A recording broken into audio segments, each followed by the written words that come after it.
3ตัวบน388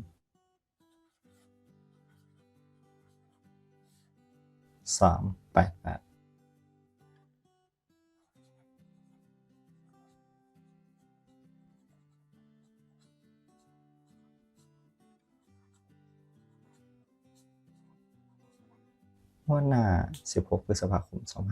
2568ดูเลยสวัสดีครับมาหลังวันนี้เด็กๆเป็นไหมครับวันนี้มาดูสูตร3ตัวบนอันดับแรกดูสูตรที่คำนวณนะครับสูตรที่คำนวณครับมี3สูตรดังนี้ครับสูตรที่1หลักแสนบวกกัน2ครั้งบวกหน่วยบนบวกหน่วยล่างและ7คงที่สูตรที่2หลักแสนบวกหลักร้อยบวก10ล่างบวกหน่วยล่างและบวก1คงที่สูตรที่3หลักแสน2ครั้งบวก10บนบวก10ล่าง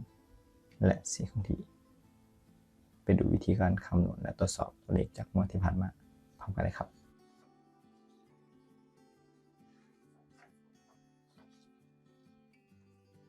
ครับจากทั้ง3สูตรนะครับเรานำเลขรางวัลที่1และรางวัลเลขท้ายจากงวดที่ผ่านมาทั้งหมด3งวดจากงวดก่อนนะครับ757-563ล้าน32วันที่16 มีนาคม 2568มาเขียนคำนวณกับสูตรทั้ง3สูตรสูตรที่1ครับหลักแสน2ครั้งเลข7บวกหน่วยบนครับเลข3บวกหน่วยล่างเลข2และบวก7คงที่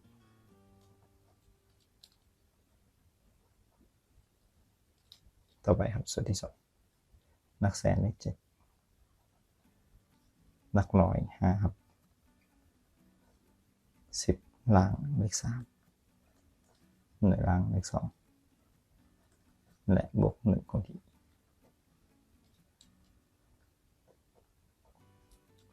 สูตรที่3ครับเป็นหลักแสนเลข7 2ครั้งบวก10ครับ6 10ล่าง3และบวก4คงที่ครับจากนั้นรวมตัวเลข7บวก7บวก3บวก2บวก7เท่ากับ26 7บวก5บวก3บวก2บวก1ได้18 7บวก7บวก6บวก3บวก4ได้27ที่เลขหลักหน่วยครับ8และ7เป็น6 8 7ครับ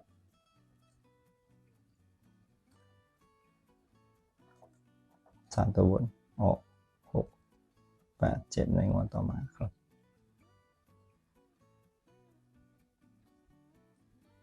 ตรงจากงวดที่1ต่อไปครับไปคำนวณตรวจสอบ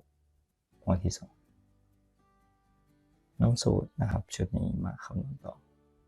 6 6 9 6 8 7ล้าง36งวดต่อมาวันที่1 เมษายน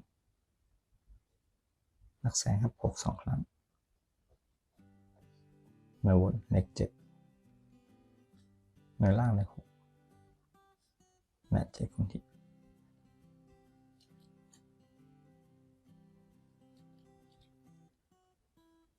หลักแสนเลข6ครับหลักร้อยเลข6 10ล่างเลข3หน่วยล่างเลข6และบวก1คงที่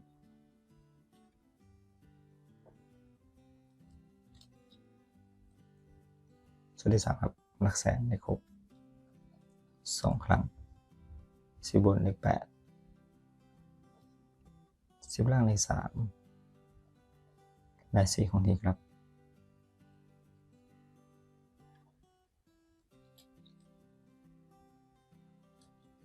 รวมตัวเลข6บวก6บวก7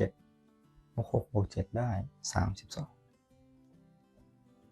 6บวก6บวก3บวก6บวก1ได้22 6บวก6บวก8บวก3บวก4ได้27ได้จากตัวท้ายครับ2 2 7 2 2 7ง วดต่อมาออก227วันที่16เมษายนนะครับเข้าตรงวันที่2กลับน้ำส่วนนี้ครับตรวจสอบต่อในวันที่3วันที่1ครับ2662227ล่าง85งวดต่อมาเป็นวันที่16เมษายน2568คำนวณเช่นเดียวกันหลักแสน2ครั้งข้างบนเลข7ด้านล่างเลข5บวก7คงที่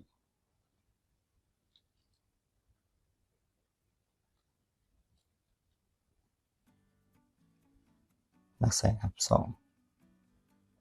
หลักร้อยเลข2เซลล์ล่างเลข8ในล่างเลข5และ1คงที่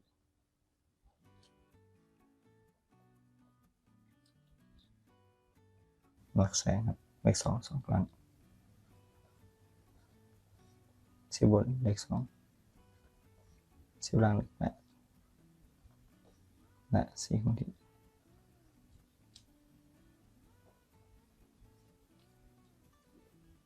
ผลรวมครับ2บวก2บวก7บวก5บวก7ได้23 2บวก2บวก8บวก5บวก1ได้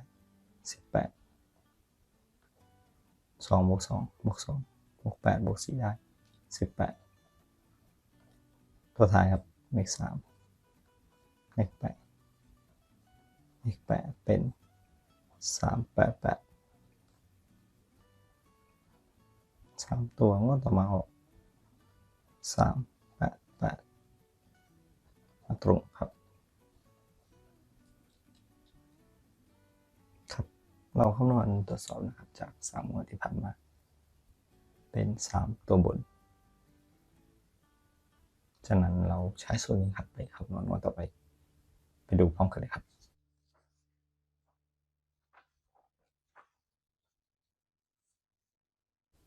จากรางวัลที่1นะครับงวดที่ผ่านมา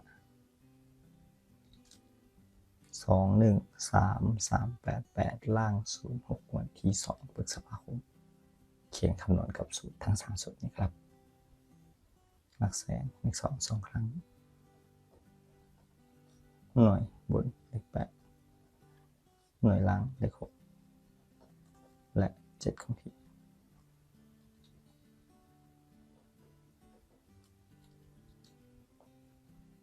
หลักแสนครับเลข2หลักร้อยเลข3 10ล่างเลข0หน่วยล่างเลข6และ1คงที่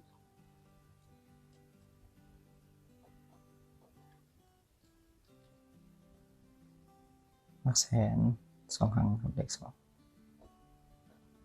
10บนเลข8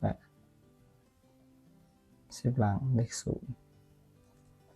และ4คงที่ครับ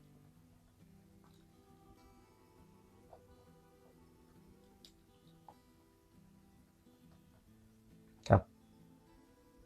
รวม2บวก2บวก8บวก6บวก7เท่ากับ25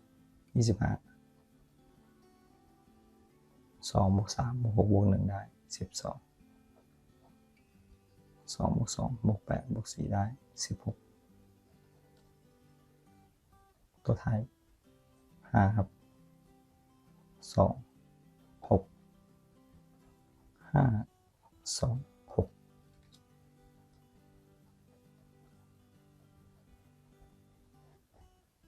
16พฤษภาคม2568ครับสรุปเลขจากสูตรนี้อีกครั้งครับ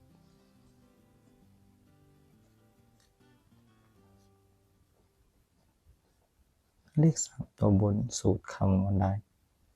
5 2 6วันที่16พฤษภาคม2568ครับก็ขอขอบคุณนะครับทุกท่านที่ติดตามรับชมรับฟังครับ